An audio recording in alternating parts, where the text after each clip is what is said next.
if you break your arm, the X-ray gives you this clean, jagged white line. Right. It's undeniable. Exactly. The doctor clips it to the light board, points at the fracture, and says, well, there's your problem. And it is beautifully binary. It's comforting, honestly, broken or not broken. Yeah, we crave that visual proof. We really do. But when you step into the world of trauma, neurodevelopment, and toxic relationships, that X-ray machine is utterly useless. You are staring at an invisible injury. Utterly invisible. Right. Inflicted by a weapon you can't even see, swung by someone who is simultaneously convinced that they are the victim. Which is exactly what leaves the actual victim wandering in the dark. They are holding this profound psychological wound while the rest of the world sees absolutely nothing wrong. And that's terrifying. It is. Because when the damage is emotional, cognitive, and deeply neurological, the lack of a visible scar actually becomes part of the trauma itself.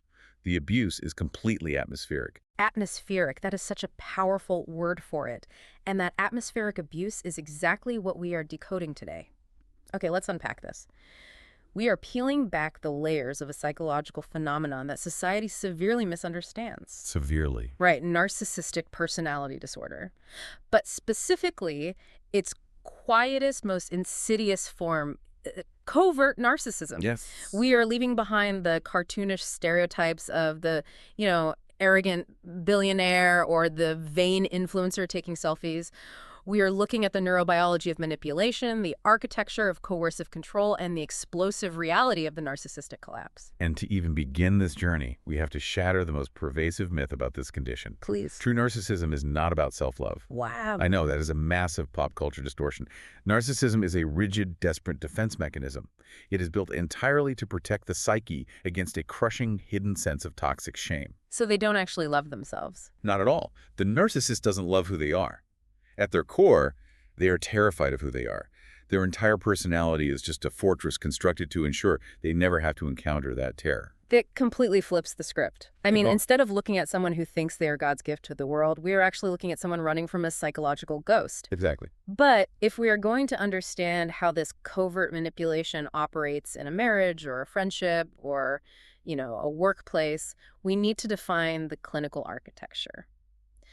The DSM-5-TR lays out narcissistic personality disorder as a spectrum, right? Yes, the spectrum is the vital word there. So it involves a pervasive pattern of grandiose fantasies, a desperate need for admiration, and a total lack of empathy. Right, but when people hear grandiosity, they automatically imagine someone bragging loudly at a dinner party. Yeah, the loud guy at the table. Exactly. But grandiosity can be entirely internalized. The DSM-5-TR outlines that beneath any presentation of narcissism lies this incredibly fragile, unstable sense of self. And that fragility does not just materialize out of thin air in adulthood. It is forged in the developmental fires of early childhood. So let's look at that etiology. How does a child's brain wire itself to become narcissistic? I imagine it's not just, one specific type of bad parenting. No, it's actually a convergence of very specific environmental failures. So on one end of the spectrum, you have parental overvaluation. Meaning what, exactly? This is the child who is treated as though they possess a magical superiority. They are completely shielded from all consequences. They're told the rules don't apply to them, and they are elevated above their peers or their siblings. Oh, wow. So their grandiosity is essentially planted and watered by the parent? Exactly. But that is the recipe for the loud, overt narcissist. Right, which makes sense. What creates the covert presentation then? Severe childhood adversity combined with conditional attachment. Conditional attachment. Yes. We are talking about emotional neglect, maternal permissiveness, or, and this is the most insidious driver of covert narcissism, parents who use the child as a surrogate for their own unmet psychological needs. Oh, that's heavy. What does that look like in practice? Well, imagine a mother who feels entirely unloved by her spouse, so she emotionally enmeshes with her son. She treats him as her confidant, her protector, her sole source of joy. So the child is essentially performing a role for the parent's survival rather than the parent providing a safe container for the child's development. Precisely. The child internalizes a profoundly confusing, contradictory message. They basically hear, "You are perfect, you're my special angel," but also, "You're not allowed to be a separate, flawed human being. You are only valuable as long as you reflect my needs." That is heartbreaking. It is. Because their authentic self is never mirrored or validated, it just atrophies. They completely fail to develop an internally generated sense of self-worth. They become a hollow vessel that requires constant external input just to feel real. Wow. Okay, this brings us to how they connect with other people as adults. I mean, if you have no internal anchor, how do you attach to a partner? We look at this through the lens of mentalization-based therapy, or MBT. Okay, what is mentalization? It's simply our ability to understand our own minds and the minds of others, to recognize that other people have independent thoughts, feelings, and motivations. Right. In personality disorders, this capacity is severely compromised, and that dictates their attachment style. Let's contrast this with something you might be more familiar with. Borderline personality disorder, just to give a baseline. Good idea. In BPD, you typically see a hyperactivated attachment system. Meaning they get overly attached. Right. When a person with BPD fears abandonment, their attachment system goes into overdrive. They become desperately anxious, seeking connection through hostile or helpless dependency. They might cling, cry, or rage because they are terrified you are leaving. Okay, that makes sense. But narcissistic personality disorder features the exact opposite. It's a hypoactivated or dismissive attachment style. Wait, I'm struggling with this. You're saying their attachment system is hypoactivated, meaning they dial down their need for connection, they act avoidant, they want to be self-reliant, Yes. but they also desperately need external validation to survive. How can you be aggressively independent and dismissive while simultaneously relying on other people to regulate your self-esteem? That is the core paradox of the disorder, and honestly, is why it is so confusing for their partners. They operate in a chronic, self-focused me mode. Me mode. Right. They minimize their attachment bids, conceal any genuine distress, and project this impulsive self-reliance.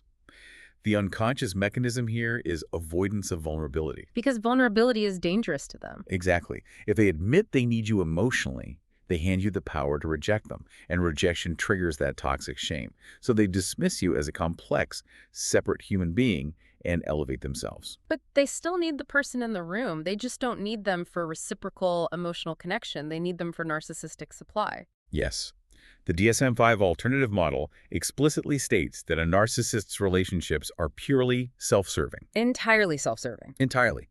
They are geared toward regulating the narcissist's own labile, fluctuating self-esteem. Other people are not viewed as autonomous individuals. They are viewed as appliances. Appliances. Yeah, you don't have an emotional connection with your toaster. You just expect it to make toast. If it stops making toast, you are annoyed and you replace it. That is a chilling comparison. And one of the most jarring clinical terms for this is that they lack type constancy or object constancy. Let's define that clearly because this explains so much of the whiplash victims feel. Object constancy is a developmental milestone most children reach around ages 2 or 3. It is the ability to maintain a positive emotional bond with someone even when you are angry with them, or when they are not physically present, or when they are frustrating you. Like you still know they love you. Right. If you have object constancy, you could be furious at your spouse for forgetting to pay the electric bill, but you still fundamentally know you love them and they are a good person. But the narcissist doesn't have that. No. Without object constancy, their perception of you is entirely dictated by how you're making them feel in that exact microsecond. Just that microsecond. Wow. If you are praising them, you are idealized. You are perfect. The moment you offer a mild critique or even just focus your attention elsewhere, you become entirely devalued. You are the enemy. There is no continuous emotional bridge. So they extract this validation, this narcissistic supply, just to psychologically survive. And if positive attention isn't available, negative attention works just fine, doesn't it? Oh, absolutely. Disapproval, fear, or a partner crying in frustration is highly rewarding to them, as long as it places the narcissist firmly in the center of the universe. That is so twisted. A recent network analysis of the DSM-5 TR symptoms actually isolated the core driver of all this behavior. When researchers mapped out how the symptoms of NPD interact, they found that the need for admiration is the central, pivotal feature organizing the entire diagnostic system. So it all comes back to admiration. Yes, it is the structural bridge that connects the loud, overt grandiosity with the quiet, covert vulnerability. Both presentations are desperately seeking that external mirror. If I can visualize this. The narcissist's ego is essentially a black hole in space. From the outside, a black hole looks incredibly powerful. It exerts this massive gravitational pull, ripping apart stars and planets and dragging everything into its orbit. Right. But at its very center, the singularity, there is nothing. It is a point of infinite emptiness. It pulls all that light and matter in to fill a void that, according to the laws of physics, can never actually be filled. That is a phenomenal analogy. The density of that singularity is the toxic shame, and the gravitational pull is the relentless, compulsive drive for narcissistic supply.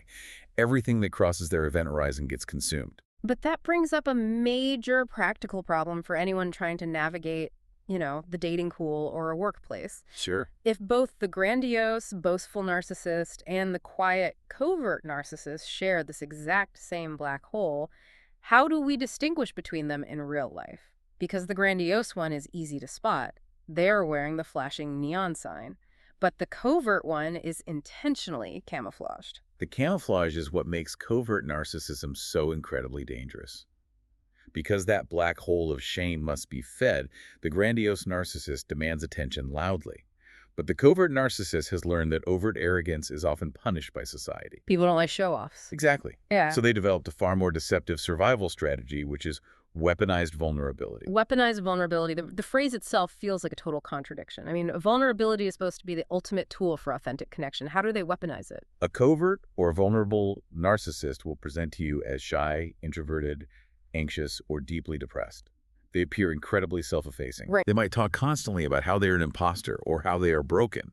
They don't boast about their accomplishments. They sulk about their lack of recognition. They suffer quietly, but they make absolutely sure that their suffering is highly visible to you. They are essentially professional victims. Always.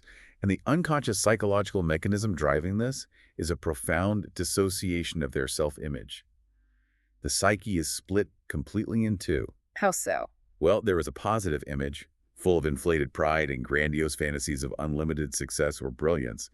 And there is a negative image, which is drowning in toxic shame, defectiveness, and humiliation. So to manage the cognitive dissonance of believing you are a secret genius while simultaneously feeling like a worthless fraud, they construct a defensive narrative. Yes, they construct a fragile self-concept masked by chronic victimhood.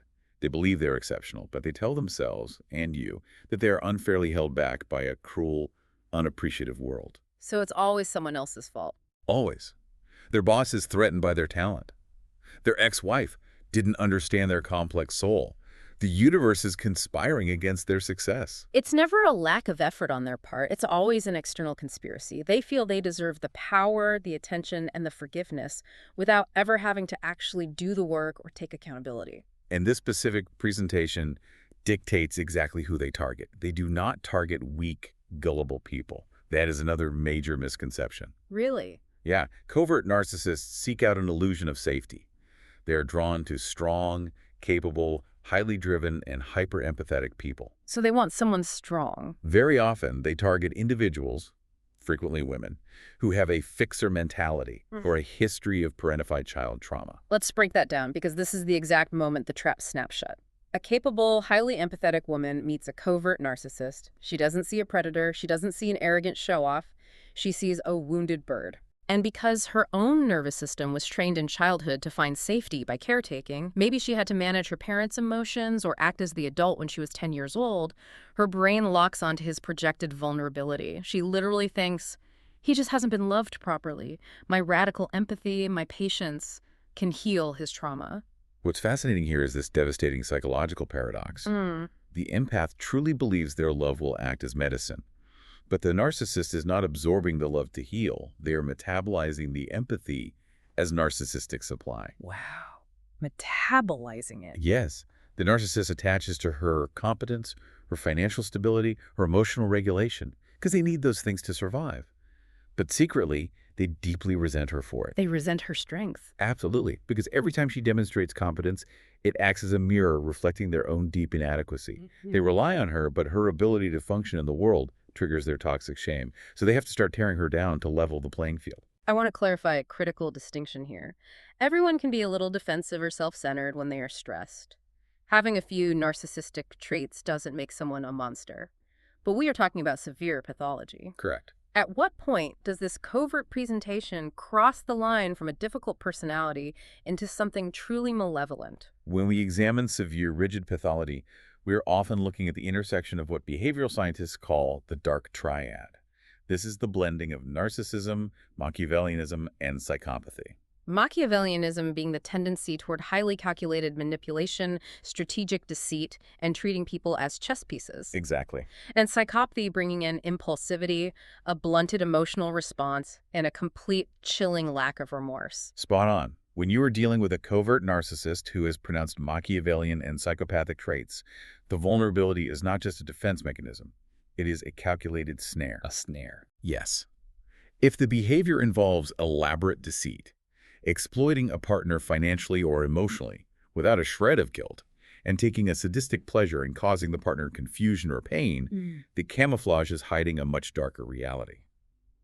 This is an extreme form of pathology where the capacity for change is virtually non-existent. Here's where it gets really interesting, because that forces us to confront a really uncomfortable truth about how society trains us. How do you mean? Well, we are culturally conditioned to run into burning buildings to save victims. We are taught that being a good person means being endlessly forgiving, endlessly patient, turning the other cheek. Right. But what if the person standing in the window, playing the victim and screaming for help, is actually the arsonist who poured the gasoline and struck the match? That is the tragic, isolating reality of covert abuse. You spend your life trying to put out the fire, never realizing the person handing you the bucket of water is the one starting the blazes. And the arsonist doesn't burn the house down all at once. If they did, you would just run out the front door. They burn it down slowly, room by room, using an invisible playbook designed to dismantle the victim's reality so thoroughly that the victim doesn't even realize the walls are caving in. It is incredibly slow and methodical. Let's walk through this playbook. We are talking about coercive control. Coercive control is a term that law enforcement and psychologists are finally starting to recognize as a profound form of domestic abuse, even in the complete absence of physical violence. Which is a huge shift. Massive. It is the slow, methodical shrinking of a person's life. It is the micromanagement of their reality until their choices, their friendships, their thoughts, and their feelings revolve entirely around anticipating the narcissist's reactions. Let's dissect the specific weapons in this playbook, because putting a name to these tactics is often the first time victims realize what is happening to them. First, the most famous term, which is often misused, gaslighting. Gaslighting is not just lying. Gaslighting is a systematic psychological assault on a person's cognitive trust in themselves. Give me an example. The covert narcissist will flatly deny saying things they said an hour ago. They will hide objects and blame the victim for losing them. They will tell the victim, "You're acting crazy," or "Your memory is terrible," or "You are entirely too sensitive." It's crazy making. That's exactly what it is. The unconscious goal is to make the victim outsource their reality testing to the narcissist. Over years, the victim literally stops trusting their own brain. Then there is the word salad argument. I want to spend a moment on this because it is terrifyingly effective. It really is. Imagine a Tuesday night. The victim brings up a very simple, calm concern. "Hey, it hurt my feelings when you made that joke about my weight at dinner." A healthy partner says, "Oh my God, I'm so sorry, I didn't mean it that way." What does the covert narcissist do? The covert narcissist launches a word salad. They do not address the joke. They immediately deflect and project. They might say, "I only made that joke because you were ignoring me all night." But you always do this. You always play the victim, just like you did at your sister's wedding 3 years ago. And frankly, my mother was right about you being overly emotional. It's dizzying. The victim starts the argument wanting an apology for a joke, and 10 minutes later, they are desperately defending their behavior at a wedding from 3 years ago. It is exhausting by design. The narcissist spins the conversation in so many irrational circular directions that the victim's prefrontal cortex is overwhelmed. They just short circuit. Yes, the victim becomes totally depleted and actually ends up apologizing to the narcissist just to stop the cognitive chaos. The goal of the word salad isn't communication or resolution. The goal is sheer exhaustion and narrative dominance. And when they aren't using a barrage of words, they use the exact opposite, the dog whistle. The dog whistle is a form of abuse that is entirely invisible to anyone outside the relationship. It relies on the hypervigilance the narcissist has installed in the victim. What does a dog whistle look like? It's a subtle, heavy sigh. A specific, cold stare across a crowded room. A very specific, backhanded compliment about the victim's outfit. To a stranger, it means absolutely nothing. But to the victim's nervous system, it sounds like a siren. Exactly. Because the victim has been conditioned to know that that specific sigh means a 4-day silent treatment is coming. It carries a devastating, punishing meaning. It signals to the victim, you have stepped out of line, and you will pay for this as soon as we get in the car. To maintain this absolute control, they also rely on triangulation and surveillance, right? Exactly. They will subtly compare the victim to an ex-partner or a coworker to manufacture jealousy and keep the victim competing for their approval. They might demand the victim's passwords under the guise of total transparency, which is just surveillance disguised as intimacy. And the mechanism underlying all of this is that the covert narcissist implodes rather than explodes. A grandiose narcissist will throw a plate at the wall. A covert narcissist will give you a week of emotional withholding and guilt induction. Silent treatment. Yes, and they rely heavily on projection. A covert narcissist who is secretly texting an exit will relentlessly and obsessively accuse their incredibly loyal partner of cheating. Why do they project like that? Is it a conscious strategy to throw the victim off the scent, or is it an unconscious defense? It's largely unconscious. The toxic shame in their own psyche regarding their infidelity is too painful to hold. So they mentally eject the flaw and paste it onto the victim. They actually believe the victim is doing it. They genuinely convince themselves that the victim is the untrustworthy one. And the practical result is that it keeps the victim in a state of perpetual defense and confusion. Right, you're always on trial. A confused victim is a paralyzed victim. A confused victim cannot synthesize the evidence required to set a firm boundary or pack their bags. And the deepest tragedy of this invisible playbook is the isolation. The emotional abuse leaves no broken bones, no bruised ribs. Society is incredibly poorly equipped to recognize abuse without physical escalation. Absolutely. The victim tries to explain the dog whistles or the word salad to their friends, and the friends say, well, marriage is hard. He seems like such a quiet, nice guy. The victim is left isolated, spending years doubting if the abuse was even real. And the isolation is not a side effect. It is the primary objective.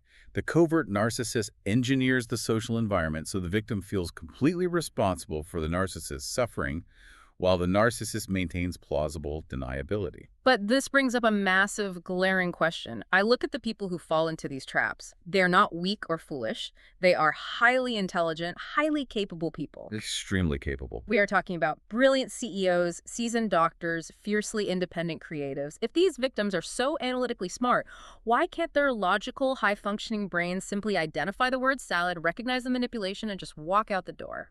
Because surviving this dynamic has absolutely nothing to do with intelligence. Nothing at all? Nothing. The reason victims cannot simply walk away is that their neurobiology has been completely hijacked. The cycle of emotional abuse creates a literal physiological chemical dependency. We have to look at the neurobiology of the trauma bond. This is where everything clicks into place. Let's dive deep into this neurobiology, because this lifts the immense burden of shame off the victim's shoulders. How does a trauma bond biologically form? A trauma bond is formed when the victim's nervous system becomes addicted to the cyclical oscillation of abuse and reconciliation. The push and pull. Yes. Let's look at the neurochemical cocktail. In the beginning of the relationship, the love bombing phase, or the phase where the narcissist is playing the deeply vulnerable soul who finally feels safe with the victim's brain is flooded with dopamine and oxytocin. Dopamine being the reward and pleasure neurotransmitter, and oxytocin being the bonding, trust, and cuddle hormone. It feels like magic. It feels like a soulmate connection. It feels like the safest harbor in the world. But then the mask slips. The first silent treatment happens. The first word salad argument. The dog whistles begin. And what happens in the brain? Instantly, the victim's brain is flooded with a completely different cocktail. Cortisol and adrenaline. This is the neurochemical signature of fear, stress, and fight or flight. The nervous system is thrown from a state of total bliss into absolute biological terror. So you have a massive spike of stress chemicals. The victim is panicking, trying to fix whatever they supposedly did wrong. And then eventually the narcissist offers a tiny, minuscule breadcrumb of affection. Just a crumb. A smile, a text saying, I just want peace. What happens in the brain then? That tiny breadcrumb triggers a massive release of dopamine, cutting through the cortisol. And this is the danger zone. Over months and years of this roller coaster, the brain rewires its reward circuitry. Rewires it how? It begins to associate the relief from the abuse with actual love. The victim is no longer chasing a healthy relationship. They are chasing the neurochemical high of the reconciliation phase. I often compare this to living inside a pressure cooker where the release valve is controlled by a madman. The heat is constantly turning up, the pressure is crushing you. You aren't staying in the pot because you enjoy the boiling water. No, of course not. You are staying because your body has become physically addicted to the 2 seconds of cool air they occasionally let in when they open the valve. That is precisely what is happening at a cellular level. Yeah. You are experiencing biochemical withdrawal when the narcissist pulls away. And the toll this takes on the physical brain is devastating. The constant stress. Yes, living in a constant state of hypervigilance, walking on eggshells, scanning the narcissist's face for micro-expressions of anger, keeps the amygdala constantly firing. And that chronic cortisol bath physically impairs the prefrontal cortex. Let's explain how that impairment works. It's not just a metaphor, right? The brain is actually changing. Correct. Chronic stress causes the dendrites, the connective branches of the neurons in the prefrontal cortex and hippocampus, to actually shrink. Shrink. The prefrontal cortex is the seat of logical reasoning, executive function, and decision-making. The hippocampus is responsible for short-term memory consolidation. So that perfectly explains the profound brain fog, the memory loss, the bizarre decision paralysis where a brilliant CEO who manages hundreds of employees suddenly finds herself standing in the grocery store aisle, completely unable to decide which brand of milk to buy, terrified she will make the wrong choice and trigger a fight. Exactly. Her logical brain is literally offline. It is neurologically offline. Right. And the somatic toll, the physical cost to the body, is immense. This environment creates complex post-traumatic stress disorder, or CPTSD. Complex PTSD. Right. As trauma pioneer Dr. Judith Herman outlined, CPTSD doesn't come from a single explosive event like a bank robbery. It stems from a sustained environment of psychological captivity, where the victim feels trapped under the control of another person. The body keeps the score. You cannot outthink chronic stress. You can't. The victim's immune system begins to break down. They develop severe somatic illnesses, unexplainable autoimmune disorders, debilitating migraines, chronic gastrointestinal distress, fibromyalgia, and profound chronic fatigue. Their bodies are physically deteriorating under the crushing weight of the cortisol load. It is an agonizing, impossible state to live in. But eventually, a pressure cooker with a faulty valve explodes. The cycle of idealization and devaluation cannot hold forever. It never does. But what is truly fascinating is that it isn't always the victim who breaks first. When the narcissist's carefully constructed false reality is finally punctured, they experience a violent psychological breakdown of their own. Let's examine the narcissistic collapse. A narcissistic collapse is one of the most volatile psychological events you can witness. It occurs when a narcissistic injury is so severe, so undeniable that their defense mechanisms fail entirely and their grandiose self-image shatters into pieces. What constitutes a narcissistic injury severe enough to cause a total collapse? It is usually a situation where the mask is ripped off publicly, and they cannot rationalize or spin the narrative. Public humiliation, like being exposed for embezzlement or a secret double life, is a major trigger. Okay, what else? Another massive trigger is the irrevocable loss of a primary supply source. For instance, a spouse who finally uncovers the truth, packs their bags, files a restraining order, and absolutely refuses to engage in the word salad ever again. They lose their anchor. Exactly. It can also be triggered by undeniable physical realities like severe aging, failing health, or the loss of their physical beauty, which they can no longer use to extract supply.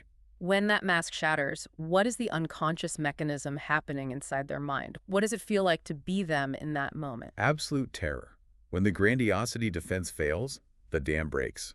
The narcissist is instantly flooded with the toxic shame, the self-loathing, and the feelings of absolute defectiveness they've spent their entire lives running from. All at once. All at once. They lose whatever fragile type constancy they had. Without their supply to artificially inflate their self-esteem, they plummet into an abyss of existential emptiness. They experience intense paranoia and a primal terror of abandonment. How does that actually manifest in their behavior? Because I imagine a covert narcissist collapses differently than a grandiose one. What does it look like from the outside? It is highly erratic because they are desperately thrashing around to restabilize their psyche. Initially, you might see extreme withdrawal. They might completely disappear. Like hide from the world? Yes, delete their social media, ghost their friends, and exhibit a chilling emotional flatness. They retreat into a deep, dissociative fantasy world because reality is too painful to inhabit. But the pendulum can swing the other way, right? Into rage. Yes. The depression can flip instantly into a frantic, compulsive aggression. But again, because they are covert, it is often a stalking, insidious aggression. Obsessive tracking of their ex-partner's movements, sending dozens of late-night, emotionally baiting emails, burner phones, orchestrating accidental run-ins at the victim's gym. Yeah. And we must be crystal clear here. This obsessive behavior is not love. It is not a desperate desire for closure or reconciliation. It's control. It is a sadistic compulsion to reclaim dominance. They are trying to force the appliance to plug back into the wall. And if the rage doesn't work, they pull out the ultimate covert weapon, victim positioning. Absolutely. The grandiose facade vanishes, and they rapidly shift into the role of the most tortured victim on earth. They will display profound self-loathing. Weeping on the floor. Yes, they will collapse on the floor, weeping uncontrollably, claiming they are a monster, saying they don't deserve to live. They leverage extreme pity to hook the apathetic caretaker back into the cycle. Wow. If we connect this to the bigger picture, the collapse reveals that the narcissist's entire identity is a theatrical performance. When the audience leaves the theater or starts booing, the actor ceases to exist. So imagine you are the victim. You have spent 10 years being gaslit and manipulated. Finally, you see your partner collapsing on the living room floor, showing this deep, agonizing shame, crying, admitting they have a problem. Right. As a partner, your instinct is to think, this is it. This is the breakthrough. They finally get it. They're finally feeling the pain they caused me. Is it a breakthrough? Do they actually change in that moment? That specific hope is the anchor that keeps victims trapped for decades. Right. But we have to look at the cold, clinical reality of the disorder. A collapse is not a breakthrough. A collapse is merely a crisis. Just a crisis. What happens after the collapse dictates everything, and there are two radically different pathways a narcissist can take once they hit rock bottom. Let's explore those paths. Path A is the most common route by staggering margin. I call it performative rebranding, or faux vulnerability. What happens here? In Path A, the narcissist treats their psychological crisis as a PR disaster that needs to be managed. They are not motivated by a genuine desire to heal their character. They are motivated entirely by short-term survival. Meaning they just want the immediate pain to stop. Exactly. They need to stop the divorce, or they need to avoid getting fired from their job. So they weaponize their depression or even threaten self-harm to elicit sympathy and evade accountability. But they will often agree to go to therapy during Path A, right? Which confuses the victim even more. They will go to therapy, but they treat the therapist as an audience. They will analyze their own behavior highly intellectually. They will memorize the vocabulary of healing. They will talk about their inner child and their attachment wounds. They learn the buzzwords. Perfectly. They will perform the role of an insightful, recovering patient perfectly, solely to live the immediate threat of abandonment. But there is absolutely zero intrinsic motivation. So the moment they feel safe, the moment the spouse unpacks their bags and cancels the divorce lawyer, what happens? The moment the supply is secure, the mask goes right back on, and they return to their baseline of covert manipulation and entitlement. So what does this all mean? It's like putting a fresh, expensive coat of paint on a house with a completely rotting foundation. It looks spectacular from the street, and you want to believe the house is fixed, but the floorboards are still going to collapse under your feet. That's exactly it. But let's talk about Path B, the rare reality, Yeah. actual characterological change. Path B requires tearing that house down to the mud and rebuilding the foundation from scratch. And it is exceptionally rare. Why is it so rare? Because for a narcissist to walk Path B, there must be a literal death of the grandiose self. They have to sit with the crushing sadness, the grief, and the agonizing inadequacy without immediately seeking external validation, without blaming anyone else, and without raging. They have to endure the toxic shame they built their entire personality to avoid. Yes, the profound, terrifying lesson they must learn is to mourn the illusion that they are exceptional. They have to accept that they are not a god and they are not a uniquely tortured victim. They're just normal. They must accept that their value comes from being profoundly ordinary, flawed, and vulnerable, just like the rest of humanity. For someone with MKD, that feels like psychological death. If a partner is holding out hope, what are the actual clinical signs that a narcissist is on Path B? How do you distinguish real growth from a PR rebrand? Clinical experts look for 4 highly specific, sustained signs of real growth. Number 1, unrelenting accountability without defensiveness. No buts. No. If you tell them they hurt you, there's no blame shifting. No, I only yelled because you stressed me out. No bringing up the past, just pure ownership.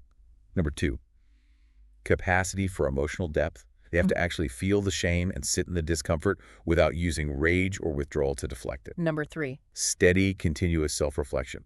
We're not looking for dramatic, tearful, overnight epiphanies. Those are usually performative. Right. We're looking for the slow, unglamorous, daily continuity of the narcissist, identifying their own defense mechanisms in real time and stopping themselves before they manipulate. That sounds exhausting for them. It is. And number 4, genuine connection and mutuality. They must transition from a mindset of you exist to validate me to there are 2 separate human beings in this room. The partner becomes a whole person with their own autonomous needs, not just a mirror. And getting to that point requires years of intense, specialized therapeutic intervention. Standard talk therapy doesn't work for this. They need something like schema therapy. Exactly. Schema therapy was designed for deep-seated personality disorders. It targets the rigid childhood blueprints or schemas that drive the disorder. For NPD, therapists target 3 core schemas. Which are? Emotional deprivation, which is the subconscious belief that their needs will never be met by others. Defectiveness and shame, the hidden terror that they are fundamentally flawed. And entitlement, the grandiose overcompensation. Okay. The clinical goal is to heal the fragmented self, to integrate the starved, healthy adult mode with the terrified, vulnerable child, and dismantle the self-aggrandizer defense. But let's be fiercely honest with the listener. Knowing how incredibly rare Path B is, and knowing that it takes years of grueling work that the narcissist will likely abandon the second it gets uncomfortable, the focus cannot remain on the narcissist. It absolutely cannot. True recovery for a covert narcissist is the exception, not the rule. Therefore, the therapeutic focus must fundamentally shift. It is no longer about saving, fixing, or diagnosing the narcissist. It must be entirely about the victim's recovery, protection, and reality testing. Healing the victim. Let's unpack the reality of this recovery, because the victim is essentially stepping out of a cult of one. They are emerging from a completely distorted reality. Yeah. And the hardest step is learning to trust their own memory again, especially because the covert abuser is not going to let them leave quietly. The narcissist will almost certainly launch a smear campaign. The smear campaign is one of the most devastating phases of the abuse. Remember, the covert narcissist manages their image meticulously. They look great on paper. Exactly. When the victim leaves, the narcissist will proactively go to mutual friends, family members, the PTA, and colleagues, playing the devastated, blindsided victim. They will weave a narrative that paints the actual victim as unstable, cruel, crazy, or abusive. And because the covert abuse was entirely atmospheric, because there are no bruises, and the narcissist seems so quiet and sad, society often believes the narcissist. Which inflicts a secondary trauma on the victim. They lose their support network right when they need it most, and they are left questioning their own sanity all over again.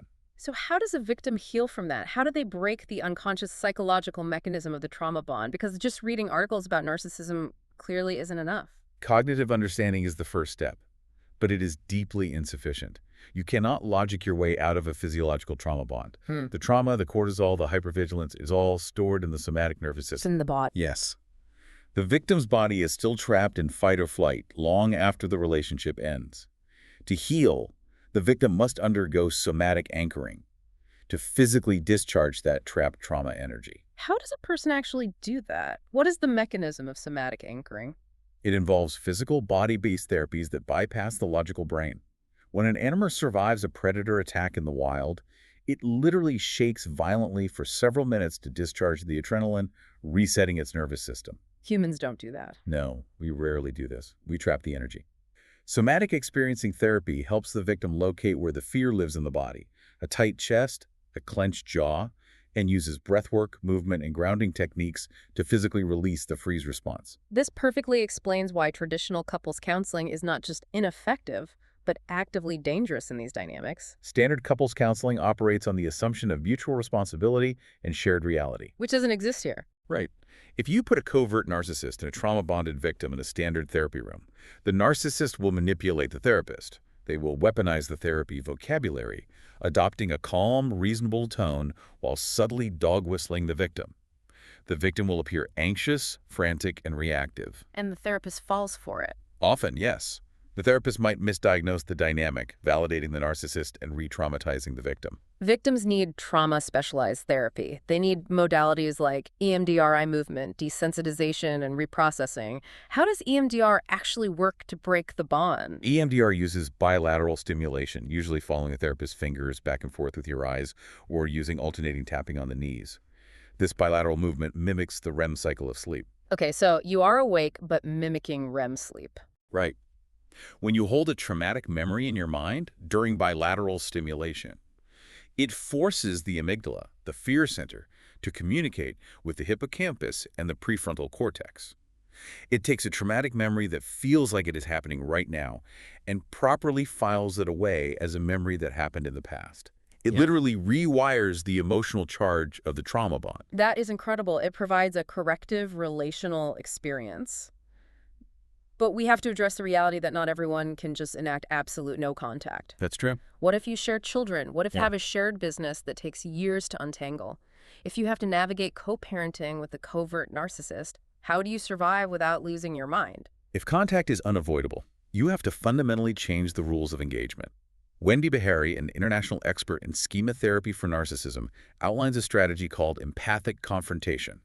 For victims managing a high-conflict co-parent, this often translates to what is known as the narrator strategy. Let's do a concrete role play of this. Walk me through how the narrator strategy actually sounds in practice. Let's say the narcissist is dropping the kids off, and they're late on purpose to provoke you. They immediately start a word salad. I wouldn't be late if you hadn't disorganized the kids' schedules. You always make everything difficult. You're a terrible mother. Okay, my blood pressure is already spiking just hearing that. Exactly. But step one is to cultivate empathy, strictly internally. You visualize the narcissist as a deeply wounded, terrified child throwing a tantrum. You do this to excuse their behavior? No, absolutely not. You do it entirely to calm your own nervous system. When you see them as a damaged, predictable machine rather than an all-powerful monster, your amygdala doesn't spike. It takes the emotional sting out of their attack. Okay, so my heart rate is steady. What is step 2? Step 2 is to acknowledge their feeling without validating their distorted reality. You become a neutral narrator. You say, in a completely flat tone, "I can see you are very frustrated about the schedule. I will take the kids now. Goodbye." Notice what I didn't do. I didn't defend myself. I didn't say, "I'm not a terrible mother, you're the one who was late." I just narrated their emotion and ended the interaction. Exactly. The absolute most crucial boundary is emotional detachment. You must mute your emotional reactions entirely. The narcissist is poking you to extract narcissistic supply. They want your anger, your tears, your frantic defense. Right. If you give them a blank wall, the gray rock method, you become utterly uninteresting and non-reactive. You starve the black hole of its supply. But this brings up a profound cultural trap, especially for the empaths who usually fall into these relationships. Society tells us that a loving, caring person should be warm. They should be accommodating and open-hearted. How does a victim reconcile setting these incredibly harsh, cold, detached boundaries with their own internal identity as a good, empathetic person? This requires a total redefinition of empathy. True empathy is not boundless self-sacrifice. True empathy must include having deep, protective empathy for oneself. Setting a titanium boundary against emotional abuse is not cruel. It is the ultimate act of psychological sovereignty. Sovereignty, I love that. Refusing to let a psychological predator exploit your compassion is how you protect the very empathy that makes you beautifully human.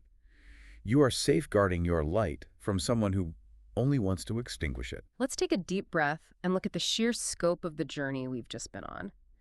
We started by dismantling the myth of self-love, revealing the invisible architecture of covert narcissism, the hypoactivated attachment, the agonizing black hole of toxic shame, and the deceptive weaponization of vulnerability. Yes. We exposed the arsonist's invisible playbook, the gaslighting, the exhausting word salads, and the paralyzing dog whistles. We explored the neurobiological trap of the trauma bond, understanding how cortisol and dopamine literally restructure a victim's brain, locking them in a chemical prison. We witnessed the volatile, explosive reality of the narcissistic collapse when the grandiosity shatters. And most importantly, we mapped out the somatic neurological path for the victim to rebuild their reality, bypass the smear campaigns, and reclaim their nervous system. And if there is one final, profound paradigm shift we want to leave you with today, it is regarding the concept of post-traumatic growth. Post-traumatic growth is a buzzword that is often misunderstood. It's thrown around a lot. Yes. Yeah. Post-traumatic growth is absolutely not about being grateful that the abuse happened. It is not about finding a silver lining in your trauma. What is it then? Post-traumatic growth is the hard-won realization that surviving a covert narcissist forces you to confront the ultimate truth about human connection. A relationship built on fantasy, projection, and control will eventually crush you. But the agonizing act of rebuilding your reality from the ashes, trusting your own mind again, and anchoring your own body guarantees one profoundly beautiful thing. What's that? You will never, ever abandon yourself again. The X-ray machine for the human heart might be broken. The waters of psychological abuse are incredibly murky, and the covert narcissist thrives in that darkness. But once you understand the clinical pattern, once you see the invisible playbook for exactly what it is, the waters suddenly clear. You stop trying to heal the arsonist, you stop apologizing for the smoke, and you finally, calmly, walk out of the burning building. Thank you so much for joining us on this deep dive into the human mind. Keep questioning the narratives around you, keep observing the patterns, and above all, fiercely protect your peace.